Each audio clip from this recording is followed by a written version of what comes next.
গান্ধীকে ভারতবর্ষ থেকে বিতাড়িত করার দাবি তুলে তারা কুশপুত্তলিকা দাহ করল কৃষ্ণনগরে। বিজেপির দাবি নিট শুধুমাত্র ইস্যু, প্রধানমন্ত্রী সম্পর্কে রাহুল গান্ধীর পুরস্কার মন্তব্যের প্রতিবাদে এবং রাহুল গান্ধীকে ভারতবর্ষ থেকে বের করে দেওয়ার দাবি তুলে কৃষ্ণনগর সদর মোড়ে সাংসদ তথা কংগ্রেস নেতা রাহুল গান্ধীর কুশপুত্তলিকা দাহ করা হয়। বিক্ষোভকারীদের অভিযোগ রয়েছে, নিট প্রশ্নপত্র ফাঁস হওয়ার পর দোষীদের বিরুদ্ধে আইনানুগ ব্যবস্থা নেওয়া হয়েছে। তারপরও শুধুমাত্র নিট ইস্যুকে সামনে রেখে কংগ্রেসের এক শ্রেণীর মানুষকে খেপিয়ে তুলে প্রধানমন্ত্রীর বাসভবনের সামনে বিশৃঙ্খল সৃষ্টি তৈরি করেছে।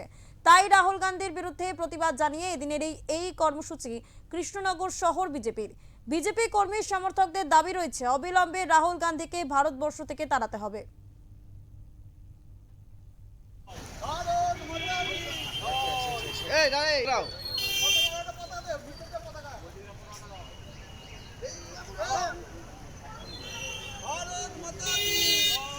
রাহুল গান্ধী অরাজনৈতিকভাবে আমাদের যশস্বী প্রধানমন্ত্রীর বাসভবনে গিয়ে অ্যাটাক করে। ঠিক আছে, তিনি ব্যক্তিগতভাবে যে অ্যাটাকটা করেছে তার বিরুদ্ধে তিনি একটা দেশদ্রোহীর কাজ করেছে। এর বিরুদ্ধে আজকে আমরা রাহুল গান্ধীর কুশপুষ্প পুতুল পুড়াচ্ছি। ঠিক আছে, এবং এর প্রতিবাদ জানাচ্ছি যাতে ভারতবর্ষে এই ধরনের লোকের থাকার কোনো জায়গা নেই।